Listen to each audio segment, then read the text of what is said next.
Financial markets పై పట్టు సాధించాలనుకునే వాళ్ళు Revanth conduct చేసే వెబినార్ కోసం ఈ నెంబర్ కి కాల్ చేయండి. నమస్తే, వెల్కమ్ టు సుమన్ టీవీ. నేను విష్ణు. ప్రస్తుతంతో పాటు ప్రముఖ స్టాక్ మార్కెట్ అనలిస్ట్ జీవి సత్యాన గారిని వారితో మాట్లాడదాం. సార్ నమస్తే. సార్ నమస్తే సార్, ఇవాళ అన్ని దినపత్రికల్లో మార్కెట్స్కి సంబంధించిన ఒక వార్తను ప్రధానమైన అంశంగా తీసుకున్నారు. ఒకసారి అదేంటో చూద్దాం. నా దగ్గర ఒక 2-3 దినపత్రికలు కూడా ఉన్నాయి. సో మొదటి దినపత్రికలు ఏముందంటే మార్కెట్స్కి సంబంధించి బాబు భరోసా, మార్కెట్లకు దిలాస, ఎన్డీఏ ప్రభుత్వ ఏర్పాటుకు పూర్తి మద్దతుతో దూసుకెళ్లిన మార్కెట్లు, బ్యాంకింగు, వాహన, చమురు షేర్లకు కొనుగోళ్లు, 13.22 లక్షల కోట్లకు పుంజుకున్న మదుపర్ల సంపద. అదేవిధంగా జూన్ 3న, జూన్ 4న, జూన్ 5న ఈ 3 రోజుల పాటు మార్కెట్లో ఏం జరిగిందనేది కూడా వీళ్ళు చాలా ఇవ్వడం జరిగింది ఇక్కడ. సో జూన్ 3వ తేదీన ఎన్డీఏకు పూర్తి మెజారిటీ అన్న ఎగ్జిట్ పోల్స్ అంచనాలతో 2507 పాయింట్ల లాభం. జూన్ 4న భాజపాకు సాధారణ మెజారిటీ కూడా రాకపోవడంతో 4390 పాయింట్ల నష్టం అంటూ కూడా జూన్ 4న జరిగిన అంశాన్ని కూడా ఇక్కడ రావడం జరిగింది. జూన్ 5న ఎన్డీఏ ప్రభుత్వం ఏర్పడుతున్న వార్తలు రావడంతో 2303 పాయింట్లు పైకి మార్కెట్ అంటూ కూడా ఇక్కడ ఒక వార్తను తీసుకోవడం జరిగింది.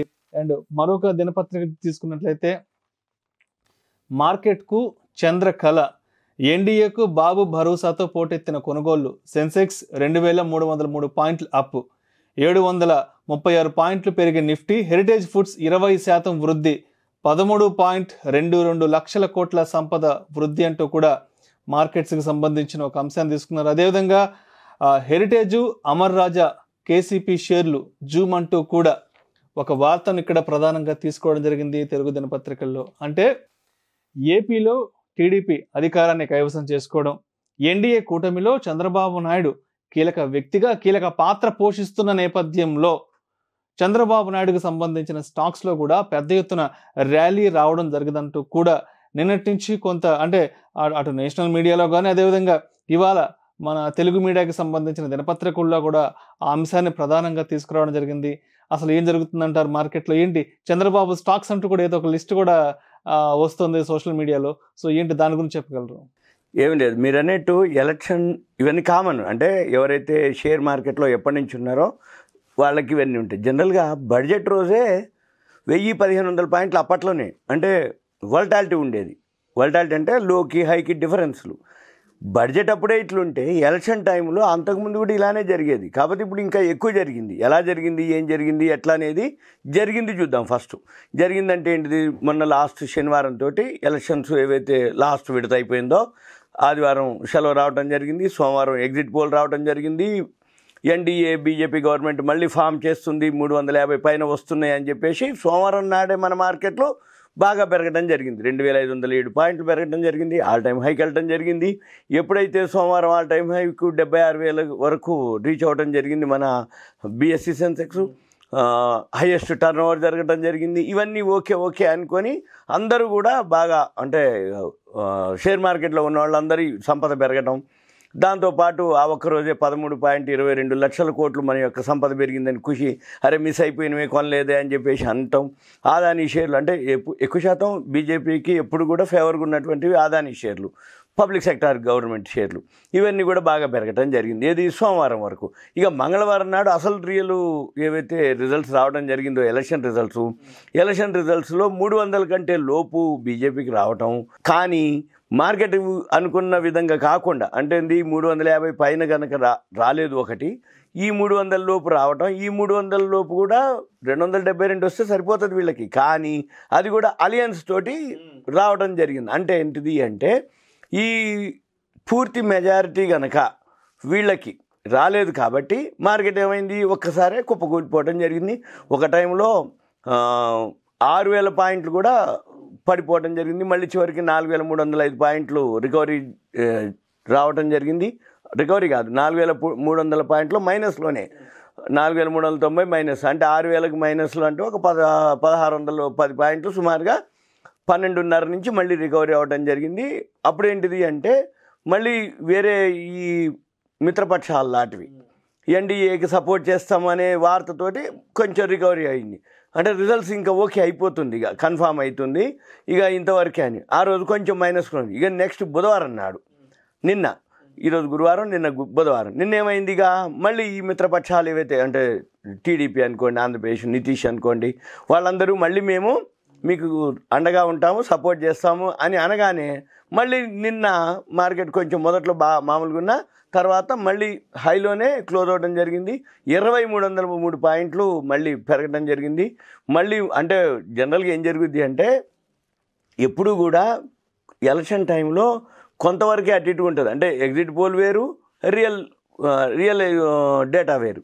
అంటే ఎగ్జిట్ పోల్లో ఏముంది ఎన్డీఏ 350+ అని, రియల్గా వచ్చేటప్పటికి బిలో 300 రావటం. అంటే మార్కెట్ ఎక్స్పెక్ట్ చేసిన దానికంటే, మార్కెట్ అనుకున్న దానికంటే తక్కువ రావటం వల్ల మార్కెట్ కూలిపోయింది. మళ్ళీ ఏమైంది, మిత్రపక్షాలన్నీ మేమున్నాయి మీకెందుకు అని, అంటే గవర్నమెంట్ మళ్ళీ బీజేపీ ఉంటుంది, మళ్ళీ పాత మాదిరి ఏవైతే వాళ్ళ అనుకున్నటువంటి ప్రణాళికలు అనుకోండి, వాళ్ళ సంస్కరణలు అనుకోండి, అవన్నీ ఆగిపోతాయేమో, కుంటుపడిపోతాయేమో అనే సందిగ్ధావస్థలో మార్కెట్లు పడిపోవడం జరుగుతుంది. ఈ మార్కెట్లు ఎందుకు పడిపోతాయి అంటే సింపుల్ అనమాట. జనరల్గా ఎప్పుడైనా కానీ ఈ ప్రభుత్వం గనక అంటే ఒకటే కన్ఫామ్ ప్రభుత్వం ఉంటే ఎఫ్ఐఐలు, ఫారెన్ ఇన్స్టిట్యూషనల్ ఇన్వెస్టర్స్ కానీ, ఫారెన్ పోర్ట్ఫోలియో ఇన్వెస్టర్స్ కానీ వాళ్ళందరూ ఇన్వెస్ట్ చేయడానికి ముందుకు వస్తారనమాట. ఎప్పుడైతే ఈ సంకీర్ణ ప్రభుత్వాలు లేకపోతే ఈ అలయన్స్తో ఉన్నటువంటి ప్రభుత్వాలు ఉన్నప్పుడు ఏమవుతుందంటే ఏ డెసిషన్ తీసుకోవాలన్నా వాళ్ళ యొక్క అందరి యొక్క ఆమోదం పొందాలి. వాళ్ళు ఓకే అనొచ్చు, అనకపోవచ్చు. అక్కడ ఏమవుతుంది, టైం తీసుకుంటుంది. రెండోది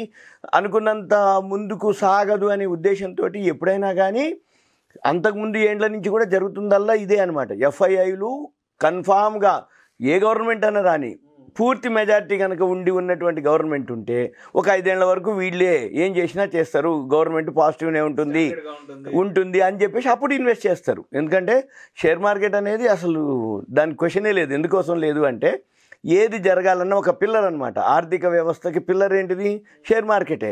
అందుకని షేర్ మార్కెట్ని ఏ గవర్నమెంట్ వచ్చినా తోసిపుచ్చటం కానీ దానికి వేరే విధంగా నెగిటివ్ చేయడం అనేది క్వశ్చనే ఉండదు. అంటే దానికి కావాల్సిన రాయితీలు అనుకోండి, సబ్సిడీలు అనుకోండి, దానికి కావాల్సిన సపోర్ట్లు అనుకోండి, అంటే షేర్ మార్కెట్కి సంబంధించింది ఏవైతే ఇండస్ట్రీస్ ఉన్నాయో ఎస్ఈజెడ్లు మెయిన్ అనమాట. స్పెషల్ ఎకనామిక్ జోన్లు అంటే ల్యాండ్ ఇవ్వటం, వాటర్ ఇవ్వటం, పవర్ ఇవ్వటం.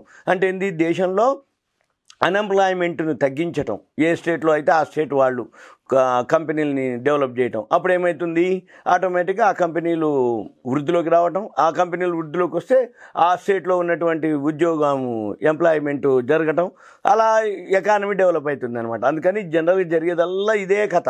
అయితే ఇక్కడ ఏమైంది, ఈ మంగళవారానికి సోమవారానికి, ఈ సోమవారం ఎగ్జిట్ పోల్, మంగళవారం రియల్ రిజల్టు కొంచెం డౌట్ అనమాట. అంటే మళ్ళీ బీజేపీ గవర్నమెంట్ ఫామ్ అవుతుంది కానీ అలయన్స్ తోటి ఫామ్ అవుతుంది. ఏ టైంలో అయినా వాళ్ళు తప్పుకునే అవకాశాలు ఉంటాయి అని కొంచెం ఉంది. మళ్ళీ బుధవారానికి చంద్రబాబు నాయుడు గారు వచ్చి మీకెందుకు మేమున్నాము అని ఎప్పుడైతే గవర్నమెంట్కి సపోర్ట్ చేయడం జరిగిందో ఆటోమేటిక్గా ఇప్పుడు మీరు అన్నట్టు ఇంతకుముందు వరకు జరిగింది ఏంటిది, ఆంధ్రప్రదేశ్లో మనం చూస్తున్నటువంటి అంటే హెరిటేజ్ ఫుడ్స్ చంద్రబాబు నాయుడు వాళ్ళది. అందుకని ఏమైంది, అది పెద్దగా మూమెంట్ లేదు ఏదో ఆ షేర్ ప్రైస్లో గత ప్రభుత్వం ఉన్నప్పుడు. ఇక మళ్ళీ రెండోది ఏంది, ఈ అమర్ రాజా మన ఎన్టీఆర్ కృష్ణ గారి, అదే ఎన్టీఆర్ కాదు కృష్ణ వాళ్ళ అల్లుడిది, మహేష్ బాబు వాళ్ళ బావగారిది. అయితే వాళ్ళ అమర్ రాజా బ్యాటరీస్, అది వీళ్ళు తెలుగుదేశం పార్టీ వాళ్ళు. కాబట్టి ఏమైంది, అంతకుముందు ఈ 5 ఏళ్ళు ఎప్పుడు కూడా ఆ అమర్ రాజా బ్యాటరీస్ మీద ఎలిగేషన్స్, వాళ్ళు కోర్టుకు పోవటం, స్టేల్ అంటే మన పొలిటికల్ మాట్లాడటం అని కాదు, జనరల్గా జరిగినది కథ. ఈ అమర్ రాజాలో వాళ్ళు మళ్ళీ తమిళనాడుకు షిఫ్ట్ అయిపోవడం జరిగింది వాళ్ళ ఇండస్ట్రీని. ఒక 3-4 years బ్యాక్ జరిగింది. కొంత పర్మిషన్ల విషయంలో కానీ, తర్వాత అవునవును ఈ పర్యావరణానికి సంబంధించిన అనుమతులు సరిగ్గా లేవంటూ కూడా కొంత ప్రభుత్వం వైపు నుంచి ఆ టైంలో ఒత్తిడి రావడం జరిగింది. అప్పుడు ఏమైంది, వీళ్ళు తమిళనాడు కూడా షిఫ్ట్ అవ్వడం జరిగింది. ఇప్పుడు మళ్ళీ ఏమైంది, టీడీపీ గవర్నమెంట్ ఫామ్ అయింది కాబట్టి ఇక అమర్ రాజా మీద ఏవైతే ఉన్నాయో ఆ ఎలిగేషన్స్ అనుకోండి అవన్నీ క్లీన్ అయిపోతాయి. కాబట్టి ఏమైంది, అమర్ రాజా బ్యాటరీస్ పెరగడం జరిగింది, హెరిటేజ్ ఫుడ్స్ పెరగడం జరిగింది. దీంతో పాటు ఆంధ్రప్రదేశ్లో ఏవైతే కేసీపీ లాంటి ఏవైతే సిమెంట్ కంపెనీలు ఉన్నాయో, అంటే ఆంధ్రప్రదేశ్లో ఉన్నటువంటి ఏవైతే ఫ్యాక్టరీ లాంటివి అంటే కంపెనీలు మన షేర్ మార్కెట్ రిలేటెడ్ ఏవైతే ఉన్నాయో అవన్నీ కూడా మళ్ళీ బాగుంటుంది.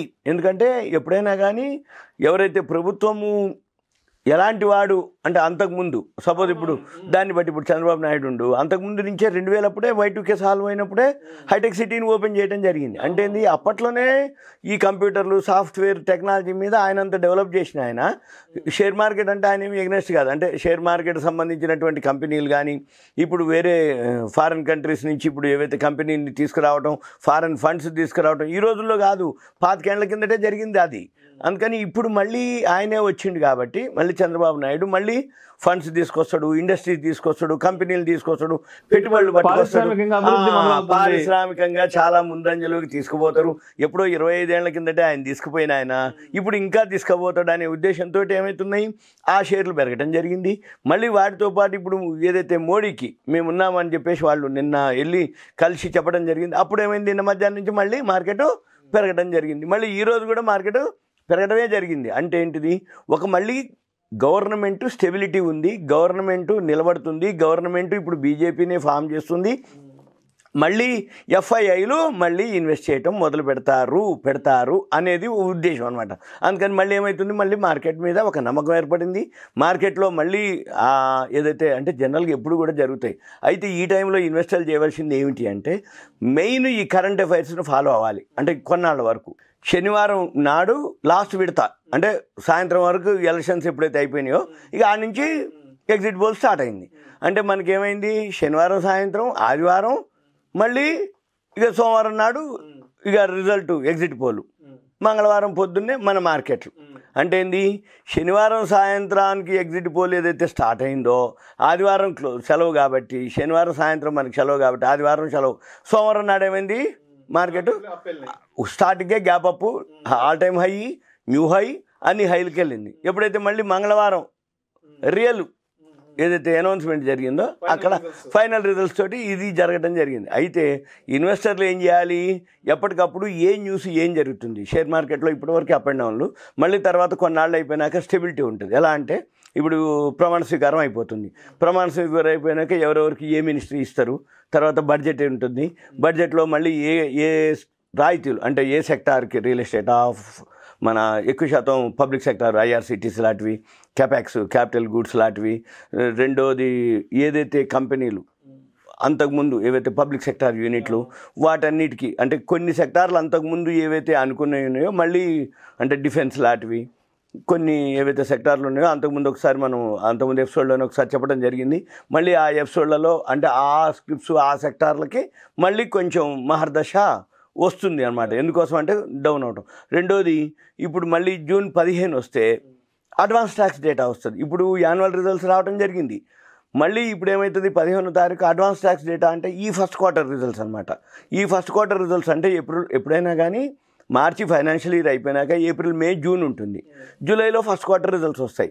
కానీ జూన్ 15కే అడ్వాన్స్ ట్యాక్స్ డేటా వస్తుంది. అడ్వాన్స్ ట్యాక్స్ డేటా ఏంటిదంటే ఇన్కమ్ ట్యాక్స్ అనమాట. జిఎస్టీ అంటేనో ప్రతి నెల కట్టేటటువంటిది. ఈ అడ్వాన్స్ ట్యాక్స్ ఏంటిదంటే కంపెనీలు ఎవ్రీ క్వార్టరు ఎంత ఇన్కమ్ ట్యాక్స్కి అనమాట ఇది కట్టేది. ఇన్కమ్ ట్యాక్స్ ఎంత అడ్వాన్స్ ట్యాక్స్ ఎక్కువ కట్టిండు అంటే అంత ఇన్కమ్ ఎక్కువ వచ్చినట్టే సింపుల్గా. అది 15వ తారీఖు డేటా వస్తుంది. 15 రాకపోయినా 15 నాడు అప్డేటు సాయంత్రానికి 16కి వచ్చేస్తుంది. ఆ సెక్టార్లు ఆ కంపెనీలు ఏవైతే ఉన్నాయో అవి మళ్ళీ జూలైలో మళ్ళీ పెరుగుతాయి. మళ్ళీ బడ్జెట్ కూడా ఉంటుంది. అప్పుడు బడ్జెట్ పాజిటివ్నే ఉంటుంది. ఎందుకంటే ఎప్పుడు అయినా కానీ ఇప్పుడు 10 ఏళ్ళ నుంచి వీళ్ళు ఉండి మళ్ళీ ఇప్పుడు అంటే ఈ విధంగా జరిగినాక వాళ్ళు మీద ఉన్నటువంటి నమ్మకాన్ని నిలబెట్టుకోవాలి అంటే మళ్ళీ గవర్నమెంట్ ఏం చేయాలి మళ్ళీ బడ్జెట్ ఫేవర్గానే ఉంటుంది అన్ని వర్గాలకి. అంటే బిజినెస్ అనుకోండి, మామూలుగా ఎంప్లాయ్మెంట్ అనుకోండి, లేకపోతే ఇండస్ట్రీస్కి అనుకోండి, ఏ విధంగా చూసినా కూడా చిన్న మధ్య ఏదైతే పరిశ్రమలు లాంటివి అనుకోండి. ఇప్పుడు ఈ మధ్య కాలంలో అయితే ఎస్ఎంఈ కంపెనీలు వాటన్నిటికి విపరీతం అనమాట. అంటే కనపడకుండా తెలవకుండా వాటికి రాయితీలు ఇవ్వటం అంటే ఆ సెక్టార్ని ఇంప్రూవ్ చేయటం అనమాట. అవన్నీ కూడా మళ్ళీ బడ్జెట్లో ఉంటాయి. మన పని ఏంటిది ఎంతసేపటికి జూన్ 15 అడ్వాన్స్ ట్యాక్స్ డేటా చూడటం, కరెంట్ అఫైర్స్ అంటే ఇప్పుడు ఏవైతే మనం పేపర్లో బిజినెస్ పేజ్ ఉంటుంది, ప్రతి పేపర్లో ఒక బిజినెస్ పేజీ ఉంటుంది, ఆ బిజినెస్ ఎడిషన్ ఉంటుంది. అది వరకు మనం ఫాలో అయ్యి ఏం జరుగుతుంది మెయిన్ ఇదే అనమాట. దీన్ని బట్టి కొన్నాళ్ళ వరకు మళ్ళీ బడ్జెట్ అయిపోయినాక ఏ సెక్టారు మళ్ళీ రిజల్ట్స్ వస్తూ ఉంటాయి. అప్పుడు మళ్ళీ ఒక స్టాండర్డ్ ఉంటుంది. మళ్ళీ ఎప్పుడైతే ఎఫ్ఐలు ఇక మళ్ళీ ఎంటర్ అయిపోతారో ఆటోమేటిక్గా మళ్ళీ మన మార్కెట్ అంతకుముందు హై చూసాం కదా, ఇప్పుడు అంతకంటే మళ్ళీ ఆల్ టైమ్ హై మళ్ళీ చూస్తాము, మళ్ళీ వింటాము. ఏవైతే ఉన్నాయో కాకపోతే స్క్రిప్టులు మారిపోతాయి, పేర్లు మారిపోతాయి, కంపెనీలు మారిపోతాయి. అంతకుముందు కొంచెం బాగా వీక్ ఉన్నటువంటి కంపెనీలు బాగా పెరుగుంటే మీరు అమ్ముకోవటం ఉత్తమం. Thank you sir, thank you so much Satyanarayana గారు. సుమన్ టీవీ ప్రేక్షకులు ధన్యవాదాలు. Thank you. సెలవు. ప్రేక్షకుల విజ్ఞప్తి, ఈ వీడియోలో ప్రస్తావించబడిన అంశాలు కేవలం ప్రేక్షకులకు అవగాహన కొరకు, ఇన్ఫర్మేషన్ కొరకు, ఎడ్యుకేషన్ పర్పస్ కొరకు మాత్రమే వీటి గురించి ప్రస్తావించబడింది. వీటిని రికమెండ్ చేయడం అయితే మా ఉద్దేశం కాదు. పెట్టుబడులు పెట్టేవాళ్ళు మీ అడ్వైజర్ని సంప్రదించి మాత్రమే తుది నిర్ణయం తీసుకోగలరని మా మనవి. నమస్తే. సుమన్ టీవీలో మీ పర్సనల్ అండ్ బిజినెస్ ప్రమోషన్స్ కోసం కింది నెంబర్కి కాంటాక్ట్ చేయండి.